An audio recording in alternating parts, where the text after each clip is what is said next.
Welcome to my YouTube channel MLT। आज हम glucose estimation के बारे में जानेंगे, उसके प्रोसीजर, उसके प्रिंसिपल और उसमें क्या-क्या चीज़ें लगती हैं, उन सारी चीज़ों के बारे में जानेंगे। ग्लूकोज का बेसिक यूनिट कार्बोहाइड्रेट होता है। ग्लूकोज का एस्टिमेशन हम क्यों करते हैं? हमारे ब्लड में ग्लूकोज का लेवल या हमारी बॉडी में ग्लूकोज का लेवल, शुगर का जो यूनिट है वो कितना है, उसको पता करने के लिए। ग्लूकोज क्या होता है, हमारी बॉडी में बहुत बड़ा रोल प्ले करता है। जैसे एक कार को पेट्रोल की ज़रूरत होती है उसको एनर्जी प्रोवाइड करने के लिए, चलने के लिए, उस तरीके से हमारी बॉडी में ग्लूकोज की उतनी ही नीड होती है। किसी भी काम को करने के लिए एनर्जी हमें जो मिलती है वो हमारे ग्लूकोज से ही मिलती है। हमारी बॉडी को ग्लूकोज की बहुत ज़्यादा ज़रूरत होती है। जो हमें ग्लूकोज मिलता है वो हमारे खाने के द्वारा मिलता है। हम किस तरीके का खाना खाते हैं, उसमें कितना ग्लूकोज परसेंट है, उस तरीके से हमें ग्लूकोज की जो नीड होती है वो हमारी बॉडी में पूरी होती है। ग्लूकोज ज़्यादा होता है या कम होता है तो क्या होता है, उसका एस्टिमेशन करने का जो प्रोसीजर होता है वो हम अब स्टार्ट करेंगे। ग्लूकोज एस्टिमेशन का जो प्रिंसिपल है, जो ग्लूकोज होता है वो ऑक्सीजन की प्रेजेंस में H2O के साथ ग्लूकोज ऑक्सीडेज एंजाइम के साथ मिलकर ग्लूकोनिक एसिड बनाता है, साथ ही हाइड्रोजन पेरोक्साइड बनाता है। हाइड्रोपेरोक्साइड के साथ 4 अमीनो एंटी प्रोफायरिन और फिनॉल के साथ परऑक्सीडेज एंजाइम के साथ मिलकर रेड कोटिनेमिन डाई बनाता है, जो कि पिंक कलर की होती है। फिर जो ये कलर जो ये प्रोवाइड होता है हमें, रेड कलर का जो हमें मिलता है, उसके हम कॉन्सेंट्रेशन कैलोरीमीटर पर निकालते हैं। फिर हमें पता चलता है कि ग्लूकोज कितना लेवल है, कितना ग्लूकोज है उस पर्सन को। हमें इस प्रोसीजर को करने के लिए जो चीज़ें हमें चाहिए, उसमें हमें ग्लूकोज एस्टिमेशन की किट चाहिए, दूसरा डिस्टिल वाटर, सैंपल और टेस्ट ट्यूब चाहिए। अगर हम ग्लूकोज एस्टिमेशन का प्रोसेस कर रहे हैं तो हमें ग्रे वायल ट्यूब लेना चाहिए जिसमें सोडियम फ्लोराइड होता है, जो कि ग्लाइकोलाइसिस नहीं होने देता। दूसरा पोटेशियम ऑक्सीलेट होता है, जो कि एक एंटीकोगुलेंट का काम करता है। अगर आप प्लाज्मा से टेस्ट कर रहे हैं तो आपको ये ट्यूब यूज़ करनी चाहिए। हम सीरम के साथ कर रहे हैं तो हम आपको बताते हैं।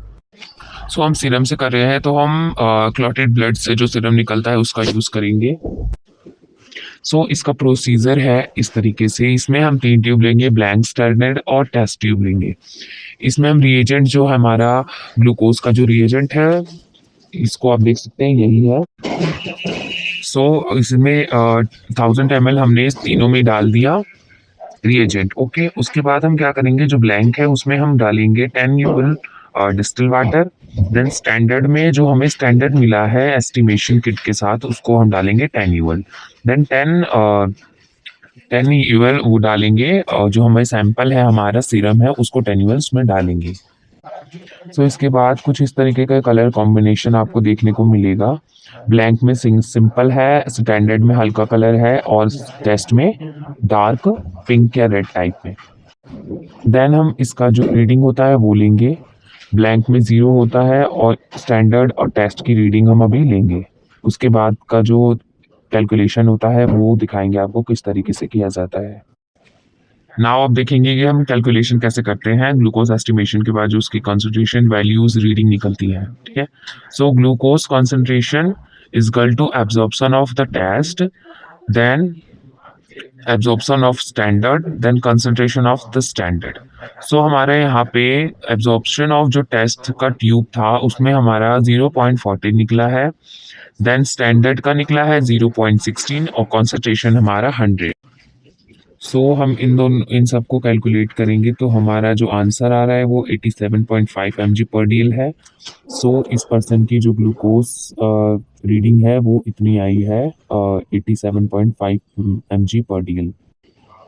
इसी तरीके से हम कैलकुलेशन करते हैं इसी फॉर्मूले के थ्रू। देन इसकी जो एक्सपेक्टेड वैल्यू, नॉर्मल वैल्यू होती है, अगर वो पर्सन फास्टिंग टेस्ट दे रहा है, अपना सैंपल दे रहा है, तो उसकी जो वैल्यू होगी 70 से 110 mg/dl होनी चाहिए। अगर वो कुछ देर बाद, यानी कि ब्रेकफास्ट करने के बाद वो दे रहा है सैंपल, तो उसकी 80 to 140/dl होना चाहिए। तीसरा, अगर वो कभी भी रैंडमली कभी भी हमें सैंपल मतलब प्रोवाइड कर रहा है तो उसकी जो वैल्यू होनी चाहिए 110 से 140 mg/dl होनी चाहिए। सो जो ग्लूकोज के लेवल होते हैं उसको देख लेते हैं। अगर हमारी ब्लड में शुगर लेवल यानी ग्लूकोज लेवल कम हो जाता है तो हम उसको हाइपोग्लाइसीमिया बोलते हैं। अगर वो नॉर्मल लेवल पे है तो वो नॉर्मल बोला जाएगा। अगर ब्लड शुगर ज़्यादा है, ग्लूकोज हमारी बॉडी में ज़्यादा है तो हाइपरग्लाइसीमिया बोला जाता है। सो वीडियो अच्छी लगी तो चैनल को लाइक करें, सब्सक्राइब करें and press the bell icon to get notification. Thanks for watching.